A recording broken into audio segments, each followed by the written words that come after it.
আমি ওখানে ছিলাম মাত্র 1 ঘন্টা। তো অনেক সাংবাদিক ছিলেন, ওনারা নিউজও কভার করেছেন। আমি তখনও জানতাম না বা আমারে কেউ বলে নাই এখানে নারী সাংবাদিকদের প্রবেশে বাধা দেওয়া হয়েছে। এটা আমি আমাকে কেউ বলেও নাই, আমি তো শুনিও নাই। এভাবে সাংবাদিকরা ছিলেন।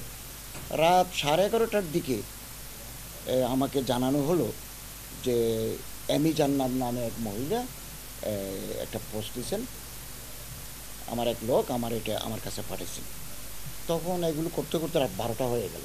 আমি প্রয়োজনে এমি জান্নাতের সাথে কথা বলতাম, কিন্তু রাত গভীর হওয়ার কারণে তাকে আমি আর যোগাযোগ করতে পারি নাই। আজকেও এটা নিয়ে ফেসবুকে নানা কথা হয়েছে।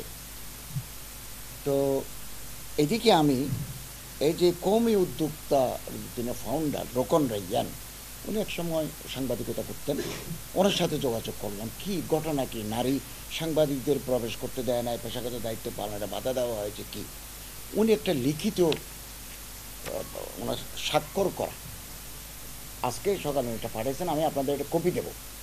উনি ওখানে বলছেন ক্ষুদ্র উদ্যোক্তাদের ফেসবুক ভিত্তিক গ্রুপ কওমি উদ্যোক্তার আয়োজনে গতকাল 29শে জানুয়ারি চিনমূর্তির আন্তর্জাতিক সম্মেলন কেন্দ্রে এক উদ্যোক্তা সম্মেলন অনুষ্ঠিত হয়। এই সম্মেলনে ধর্ম উপদেষ্টাকে প্রধান অতিথি হিসেবে আমন্ত্রণ জানানো হয়। তিনি আনুমানিক বিকেল 5টা 15 অনুষ্ঠানে স্থলে উপস্থিত হন। এমি জান্নাত নামে একজন নারী সাংবাদিককে অনুষ্ঠানে প্রবেশ করতে দেওয়া হয়নি মর্মে তিনি ফেসবুকে পোস্ট করেছেন। আমাদের জানা মতে অনুষ্ঠান আয়োজন সংশ্লিষ্ট কোনো ব্যক্তি থেকে এরূপ কোনো ঘটনা ঘটেনি। আমাদের অজ্ঞাতে এরূপ কোনো ঘটনা ঘটে থাকলে সেজন্য আমরা আন্তরিকভাবে দুঃখ প্রকাশ করছি। এ ধরনের কোনো ঘটনার দায় কোনোভাবে অনুষ্ঠানের প্রধান অতিথি ধর্ম উপদেষ্টার নয়। এরূপ কোনো ঘটনার জন্য ধর্ম উপদেষ্টার উপর দায় চাপানো অনাকাঙ্ক্ষিত দুঃখজনক। কওমি উদ্যোক্তা কখনোই নিউজ সংগ্রহ বা কর্মস্থলে নারীকে বাধা দান করেনি, আগামীতেও করবে না। এখন এমনই ফুরফুরে মনে থাকবে সবাই। বসুন্ধরা টয়লেট্রিজ, ফুরফুরে মন সারাক্ষণ।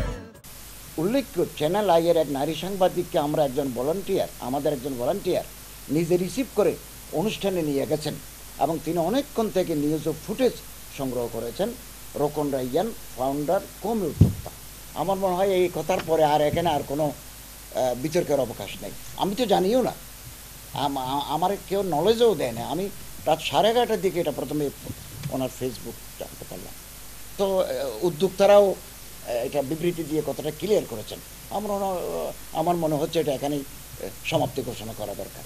আর আমার ধর্ম মন্ত্রণালয়ে সবসময় নারী পুরুষ সাংবাদিক যারা আপনার পেশাগত দায়িত্ব পালন করবেন তাদের জন্য দরজা উন্মুক্ত আছে, ছিল, থাকবে। গেল তো আর তো কথা নাই।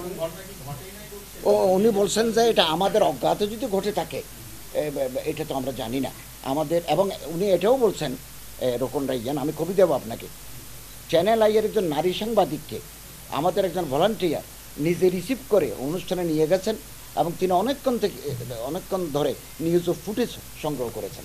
তাহলে এটা তৃতীয় কোনো পক্ষ অতি উৎসাহী হয়ে করতে পারে। এবং এমি জান্নাত এটা আমাকে কেন বললেন?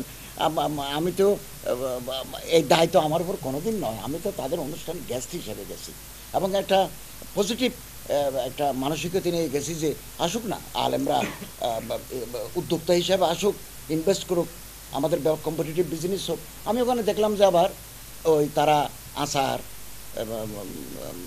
এই বিভিন্ন ফলের আচার, রসুন, মধু, তারপরে স্পাইসেস, মশলা, এগুলো প্যাকেট করে তারা ওই বাজারে ছাড়তেছে। আমি এটাকে মনে করছি যে আমাদের এখানে কর্মসংস্থান সৃষ্টি হবে, আর্থিক সচ্ছলতা আসবে, বাজারে একটা কম্পিটিটিভ বাজার হবে। এটা যদি বাইরে যায় তাহলে বৈদেশিক মুদ্রাও অর্জিত হবে। এটা তো ভালো উদ্যোগ। এই বড় মানসিকতাই আমি ওখানে গেছি।